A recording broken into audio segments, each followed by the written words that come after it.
I must say it's a long time since I was introduced as a young man. Well, thanks very much, Don.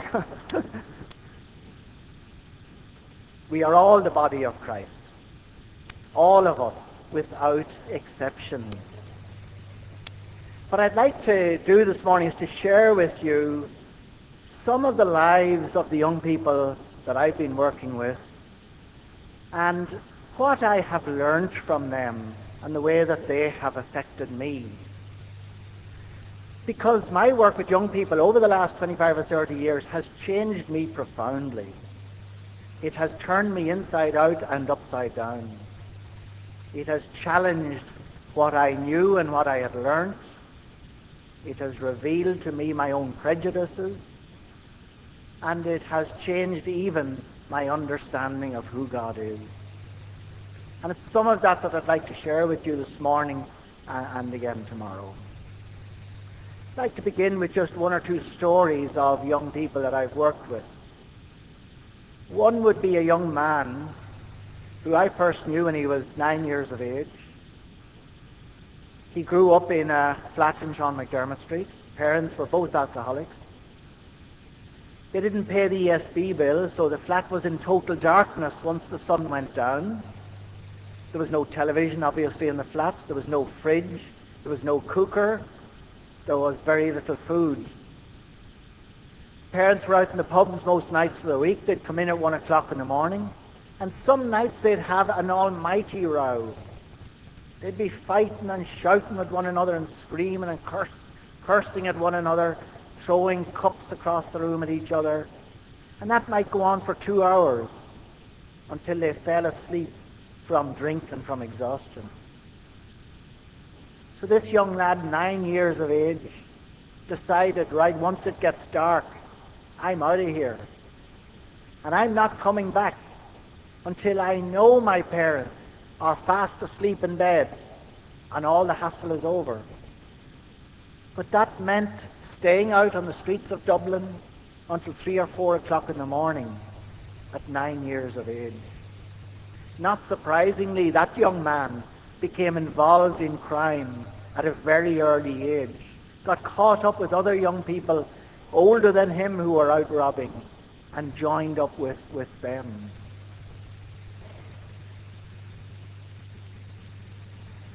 Another young man we worked with, his father was in jail for murder.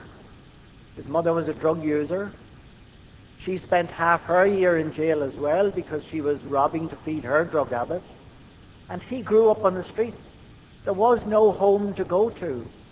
There was no one most of the time to look after him and give him any care or any support or any supervision. Another young man on drugs, I said to him, would you ever think of coming off the heroin? And he said to me, you know, when I stop taking heroin, I feel the pain too much. He explained to me that as a child, he had been sexually abused by a neighbor over a number of years. And his drug taking was a way of trying to suppress the memories of his childhood and trying to suppress the painful feelings that are associated with those memories.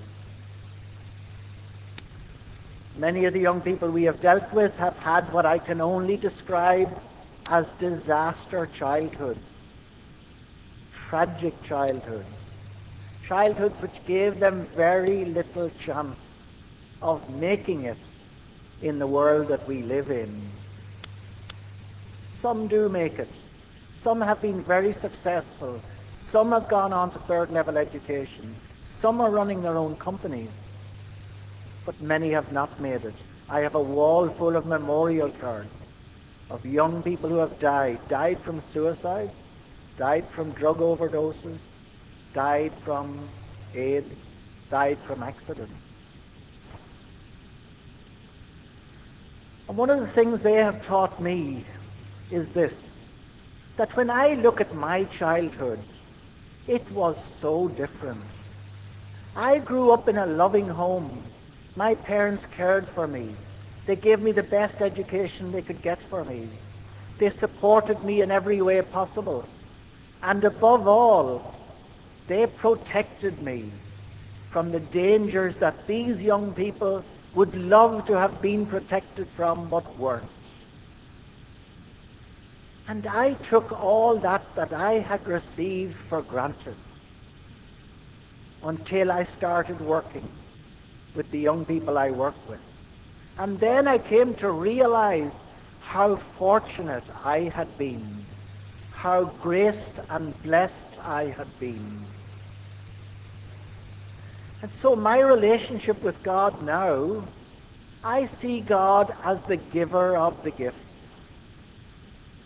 And I have been given so many gifts. I have been given gifts that these young people were not given. The gift of a lovely childhood, a gift of caring parents. God is the giver of the gifts, and I have received so many gifts. And so my prayer now to God is simply a prayer of thanks. Thanks for all that I have received right through life. There is nothing else to be said when one sits before God except thanks. And I look back at my life and I look at all the gifts, right from infancy, right through childhood, right through teenage years, and into adulthood. All the gifts that I have been given. Gift of health, gift of good education, gift of opportunities in life, gift now of a job that I really enjoy doing, of job satisfaction, which I think is not that common in our society.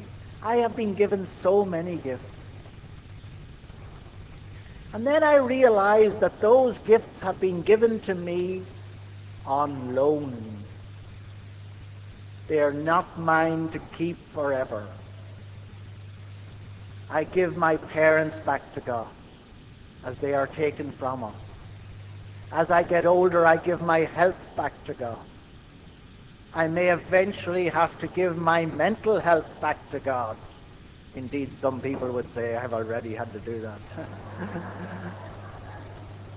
And as I get at the end of life, ultimately I have to give the very gift of life itself back to God.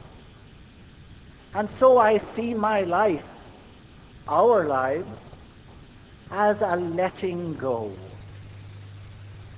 as a giving back to God what God has already given to us. Giving back to God the gifts that we have received in love from God. That is what our life is doing. And so for me, my spirituality could be summed up in saying that it is about letting go. A spirituality of letting go, of giving back to God the gifts given in love by God. But there is one gift that I was given that I don't have to give back. One gift that is given to me to keep forever. And that gift is the gift of the infinite and unconditional love of God. The moment I was created, I was given that gift. And that gift is mine to bring through life, through death, and into eternal life. And so these young people have helped me to reflect on all the blessings and gifts that I have received and to recognize them as signs of the infinite and unconditional love of God that I have been given and each one of us has been given and given to keep forever. And so they have made me grateful to my God. And if I have been given the infinite and unconditional love of God, so have you and so has everybody else, including those we might not like, including those we might not agree with, including those we might prefer to have nothing to do with. Each human being has been given that gift. And it is because we have been given that gift that we have dignity, the dignity of being children of God. You know, one way of summing up the whole of the gospel, the whole of the revelation of Jesus, one way of summing it up is to say that Jesus came to reveal that God is our parent and that every single one of us is a child of God. And therefore every single one of us has the dignity of being a child of God.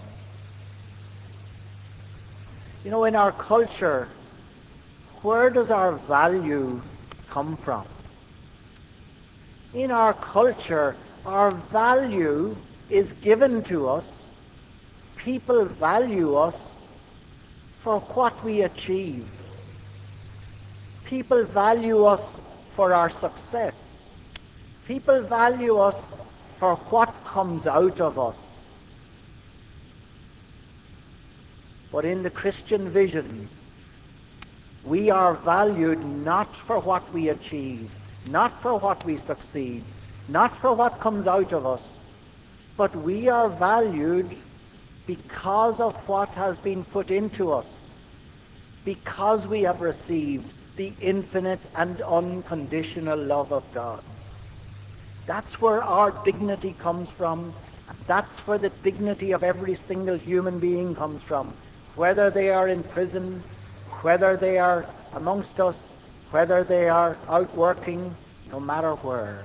Every single human being has that dignity of being a child of God because the love of God was given to them at the moment of their creation, and that love goes with them throughout their lives. One of the things the young people I work with have taught me was, I often wondered what was the hardest part of being homeless. And I thought the hardest part of being homeless was not having somewhere to sleep at night, having to find a doorway or a derelict building or an old car.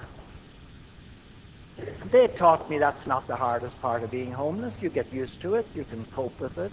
It's not pleasant, but you can cope with it. And then I thought the hardest part might be being hungry or cold during the day. No, that's not the hardest part of being homeless. And then I thought maybe it's the boredom of having absolutely nothing to do all day, walking the streets, nowhere to go. That's not the hardest part of being homeless. One young man threw himself into the Liffey. He was homeless, sleeping on the streets. To his dismay, he was rescued. He was brought to hospital, and I went up to visit him at hospital, and he said to me, Peter, he said, I can't go on living like this. And I said to him, living like what? And he said, I can't go on living knowing that nobody cares. That for him was the hardest part of being homeless. To know that if you disappeared off the face of this earth, nobody would even notice, never mind care. That your life has no value. Your life has no meaning. Your life has no significance for anybody else. And it's living with that loss of dignity, that loss of self-esteem, living with that 24 hours a day, 7 days a week, that is the hardest part of being homeless.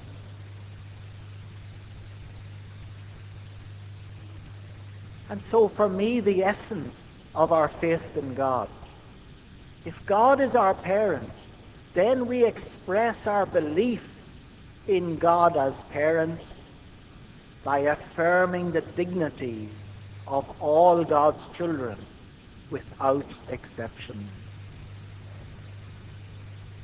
When Jesus was on this earth in his body, there were 3 groups in the society of his own time that he reached out to in a very preferential way. What were those 3 groups? The first was the sick, the blind, the lame, the deaf, the dumb, the lepers, and so forth. Second group he reached out to were the poor, materially poor. And the third group that he reached out to in a special way were prostitutes and tax collectors, sinners. I asked myself, what had those three groups got in common that Jesus reached out to them in a very special way? And what they had in common was that they were all despised by the society of his time. They were all looked down upon. They were all pushed to the margins of society. They were all treated as second-class citizens. They were people whose dignity was being denied to them by the society in which they were living and the way in which they were being treated by that society.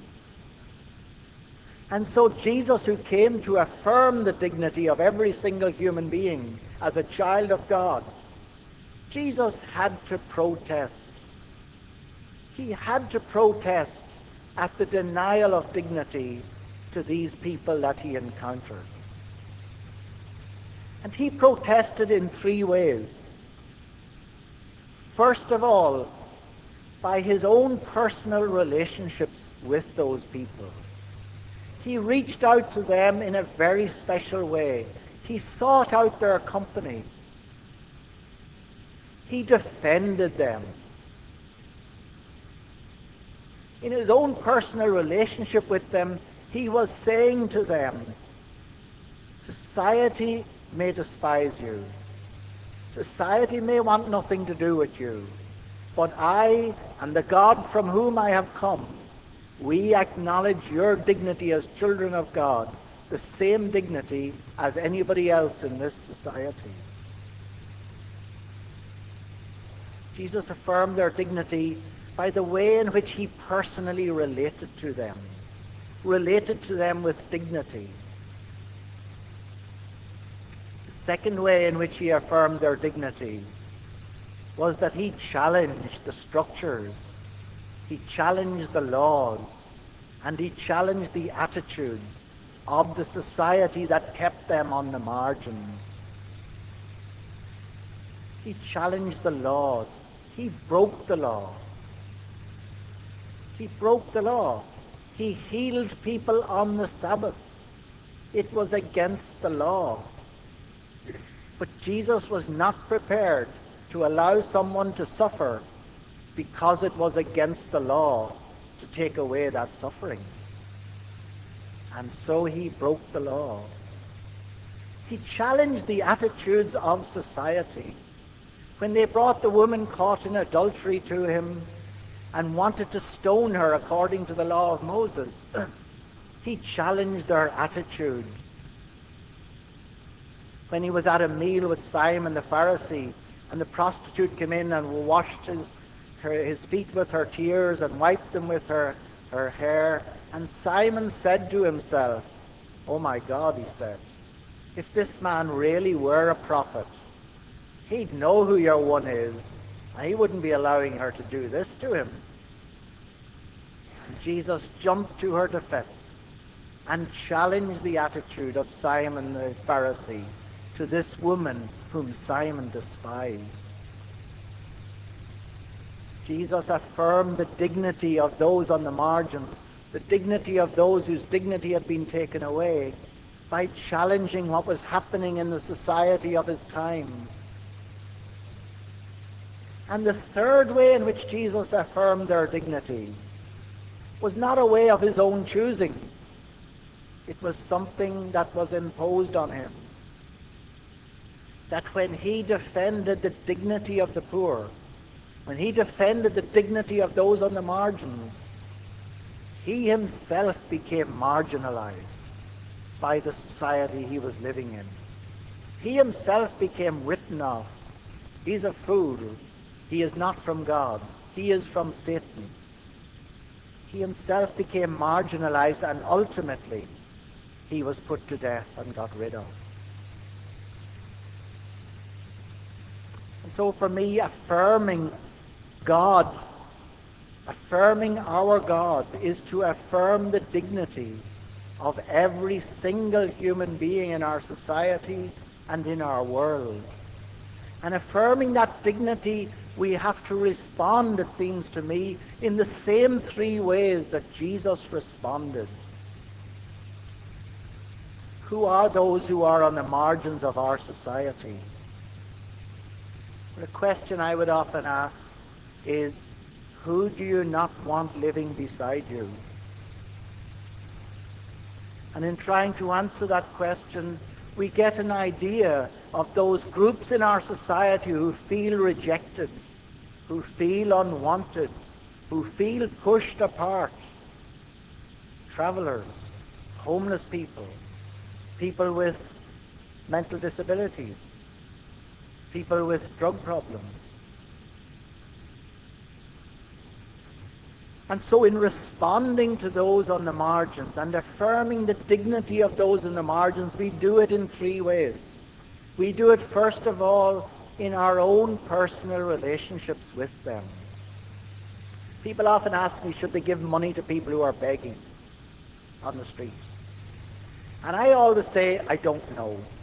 Maybe you should, maybe you... Sometimes I think you should, sometimes I think you shouldn't. So I say, I don't know. But there's something you can do that's more important than giving money. You can go up and say hello. It's a cold day. How's it going? And what are you doing there? Imagine somebody sitting at O'Connell Bridge with a little cap in front of them begging. And there are thousands of people passing by, all ignoring him. He feels like a non-person.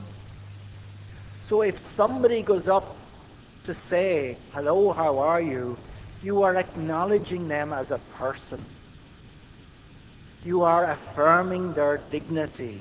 And that is far more important than putting the euro or two into the cap.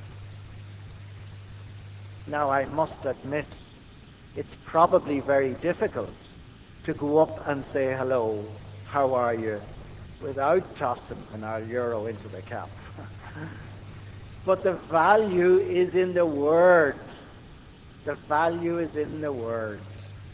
It's the story of the priest in London going along in the days when priests, were identifiable. And he met a down and out, and the down and out came up to him and he said, Father, could you give me a few pence for a cup of tea? And the priest looked at him and he said, you're from Kilkenny. And your man said, how did you know that? He said, well, my father was from Kilkenny and you have the same accent. And so they had a great old chat. And at the end, they were parting, and the down and out took out a whole lot of coppers out of his pocket and he said, Father, that's from them that don't care.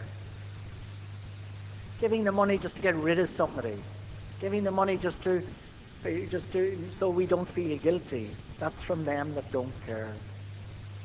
But it's the word with the person. The acknowledgement of their dignity as a person is what is of value in that encounter.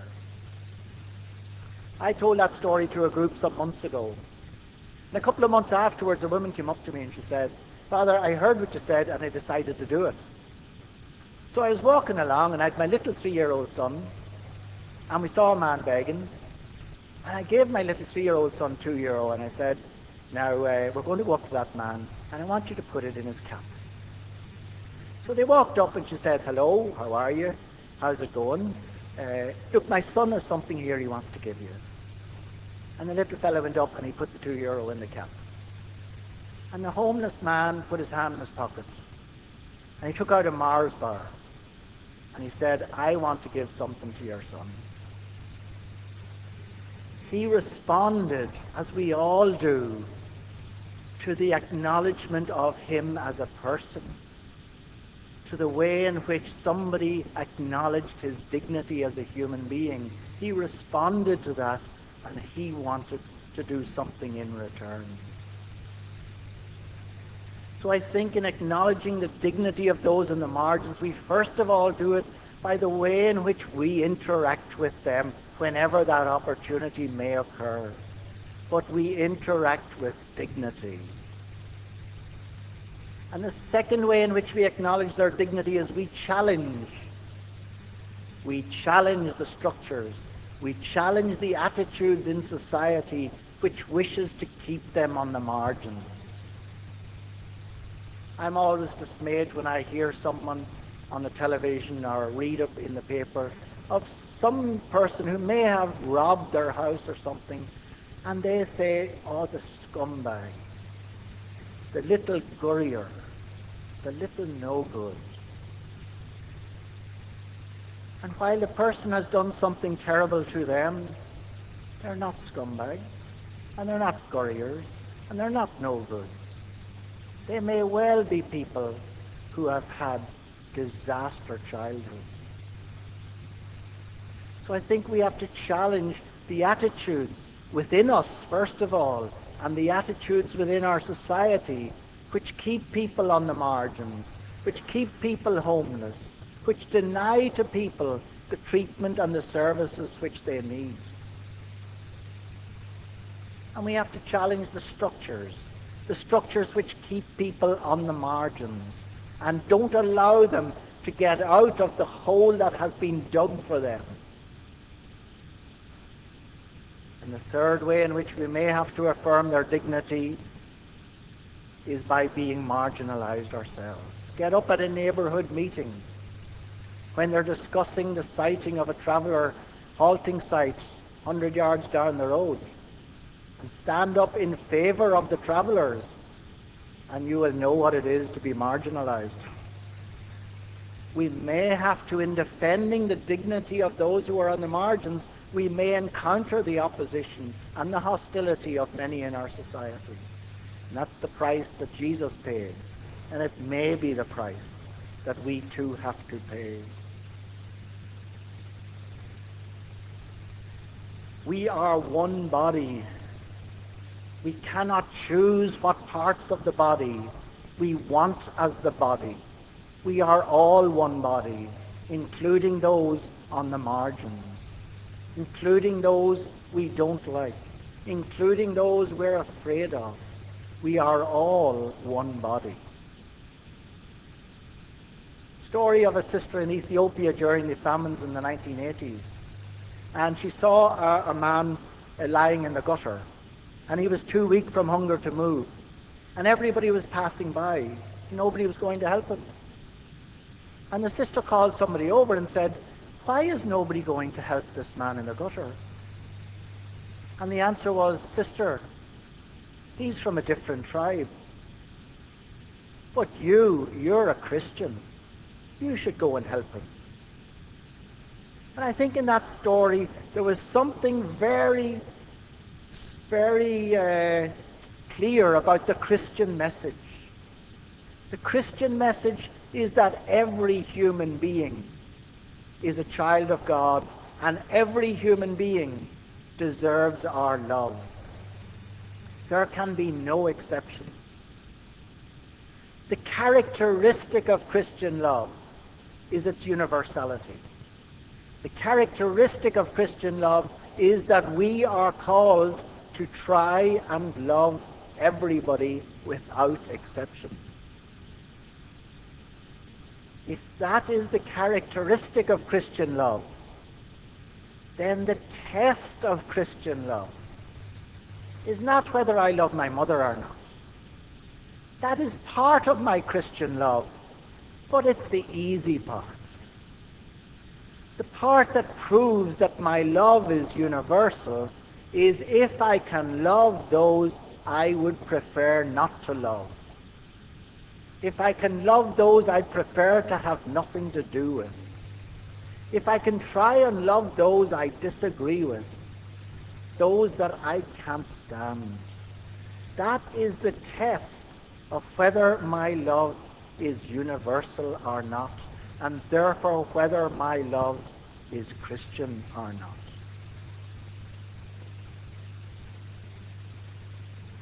And so for me, these young people have taught me, they have revealed to me my own prejudices. They have revealed to me that if I want to believe in God, the way I express my faith in God is by expressing my belief in every single child as a child of God, by affirming the dignity, by trying to give people back their dignity, people who have lost it, people from whom it has been taken by our society. It is in trying to give them back to their dignity that we express our faith in the God who is their parent. What are we trying to do in our hostels for homeless young people? Yes, we're giving people a bed for the night. Yes, we're feeding them and we're clothing them. But there's something more important than that. What we are trying to do is to give to these homeless young people the message that they are just as important, just as valuable, just as worth caring about, just as lovable as any other young person of their own age. And if we're not giving them that message, we may as well pack up and go home, because the rest isn't worth it. Finally, one young man that we had worked with for a long time, he wrote to me from prison. And he said something in his letter which I have treasured ever since. He said, Peter, he said, I've learned one thing from you. I've learned that I'm not such a bad person after all.